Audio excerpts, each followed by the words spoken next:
Welcome to our second lecture in astronomy. This lecture is dedicated to a method that's 2400 years old.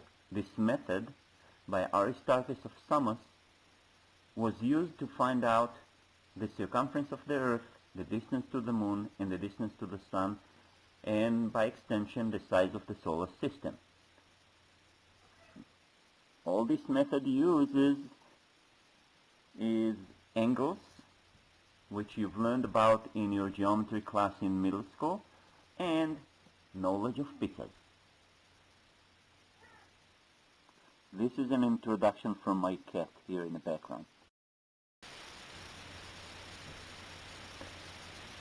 Earth looks locally flat.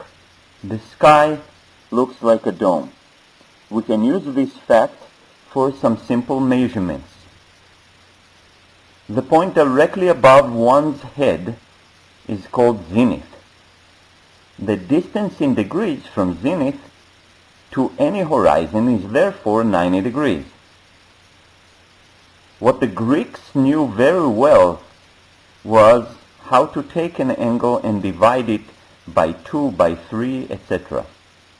That's how they measured angles to very high precision.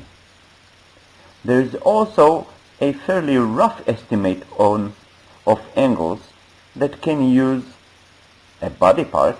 Well, by that I mean your fist or your hand at stretched arm's length. Look at the picture below. Another theoretical trick that relies on the fact that Earth is round is to look at the location of the North Star Polaris from any place on Earth. If you look at Polaris and figure out that it's really very far away and use some middle school geometry, you can prove fairly easily that the distance above the horizon at which Polaris lies is exactly your own latitude. For example, if you're on the North Pole, Polaris will be directly above your head. Now that means that your latitude is 90. If you're on the equator, Polaris is on your northern horizon. That means you're at latitude 0.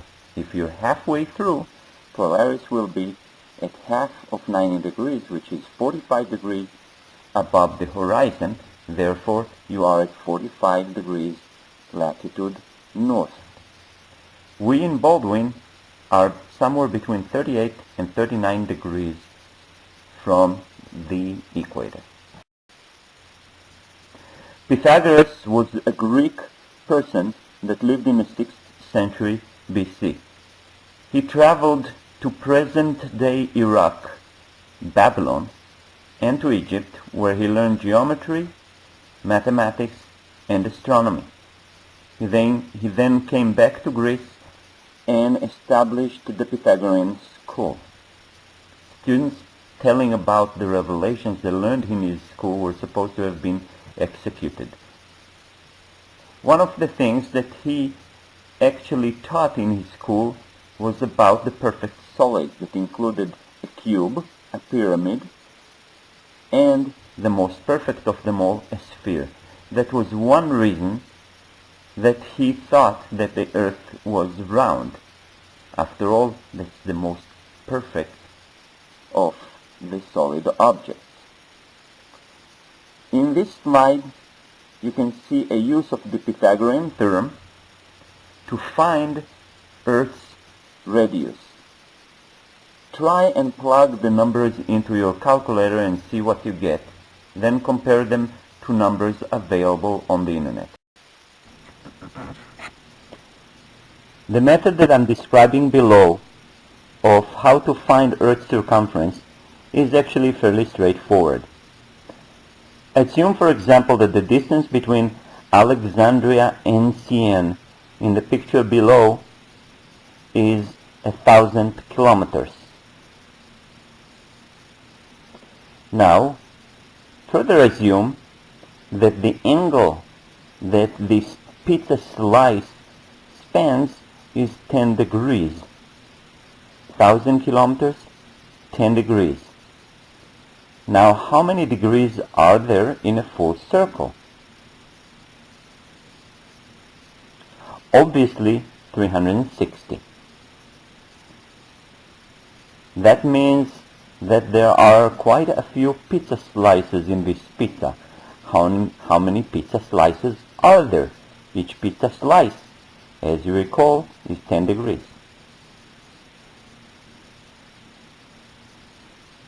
Obviously, that would be 36 pizza slices. Now, each of the crusts is 1,000 kilometers long, therefore 36 pizza slices, sorry about that, each 1,000 kilometers long, that means 36,000 kilometers around Earth. Guess what? This is a pretty good number. The actual number for Earth is 40,000 kilometers. As a matter of fact, we're using miles and feet, but we're also using kilometers and meters. And the meter was invented by measuring the distance from the North Pole to the equator and dividing it by 10,000, that's going to give you a kilometer, and again by 1,000, that's going to give you a meter. On the left-hand side, I'm describing a similar situation to Alexandria and Siena. The only difference is that it's happening right here. Think about a place, for example, in the Gulf of Mexico, maybe an oil rig, where the sun is directly above one's head on the longest day of the year. We are 15 degrees north of there. Now, if we know that this distance is 1,500 kilometers, then we can do the same exact exercise. Try and find out how many pizza slices there are in this case. Still, what evidence do we have that the Earth is really round? Here I'm going to go on a little tangent explaining about the phases of the moon, because I want you to figure out that there is a difference between the phases of the moon and lunar eclipses. Now I'm going to go back and teach you about the phases of the moon next week again. For now, it's sufficient to know that the phases of the moon are the result of the location of Earth, the Sun, and the Moon. For example, when the Earth is at 45 degrees from the Moon, that is, the Sun-Earth line is at 45 degrees with the Earth-Moon line, then we're going to see a crescent moon, which means that the phases of the moon, such as crescent, half a moon, etc., are not created by any shadowing effect. In contrast with the lunar phases that take about 29.5 days to be completed, lunar eclipses take no longer than a few hours, 4 to 5 hours at most. What happens during that eclipse is that the moon is eaten up. Look at the picture below and see how basically there is no such a thing as half a moon at any of those pictures. What's more, we only get lunar eclipses once every couple of years.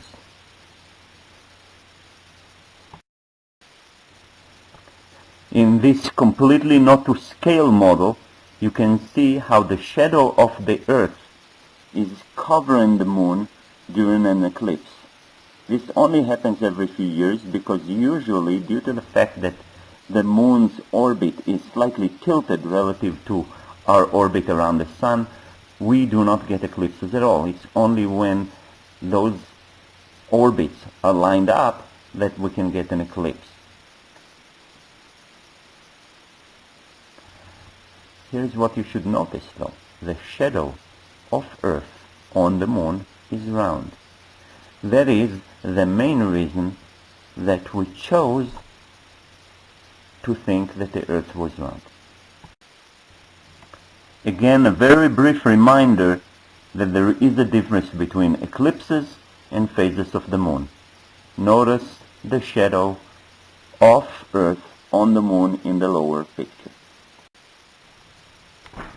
Here is where the method of Aristarchus of Samos starts. Aristarchus commented that the size of the shadow of Earth that causes the eclipse is very similar to Earth's size itself. That's because the sun, he assumed, was very far away. Now, that means that we know the size of the pizza crust. Only this time around the pizza is a much larger pizza. It's the orbit of the moon around the Earth. The angle can be figured out from the fact that the lunar eclipse is 4 hours in length. That's the length during which there is totality of the eclipse. That's the longest possible eclipse that we know of. Now that is out of about 720 hours that it takes the moon to go once around the Earth. You could, in principle, do 4 over 720 to find out how many degrees each pizza slice has, and then figure out the number of slices times the crust, divide by 2 pi, and you would get the distance to the moon. The last piece of the puzzle for Aristarchus was figuring out how to find the distance to the sun. In order to do that, Aristarchus noticed that in principle the phase of the moon, where the phase looks like half a circle, should happen exactly when the moon-Earth-Sun angle is 90 degrees. That is, if the sun is infinitely far away, so that the line to the Earth and the line to the moon from the sun are parallel. Now, if the sun is not infinitely far away, the angle of the sun, Earth, moon should be a little less than 90 degrees. You then could use trigonometry. Some of you may have done trigonometry, some of you may have not done trigonometry.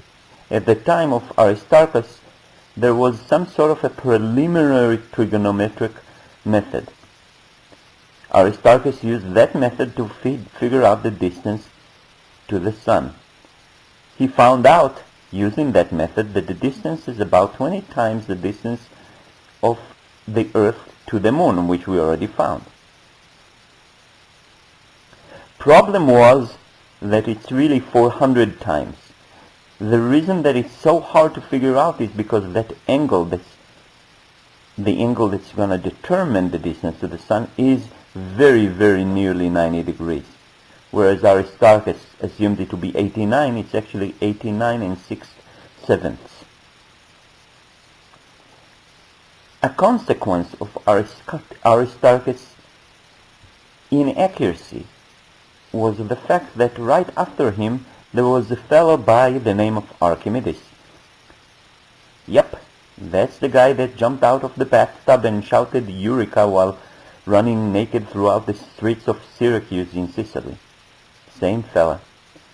Aristarchus wrote a book called The Sand Reckoner, in which he shows that Aristarchus could not have been right, because if Aristarchus is right, then Earth should be going around the sun in circles that are fairly tight. Those kind of circles will show us some other effects that have not been seen. As a result, our idea that the sun is in the middle had to wait 1500 more years.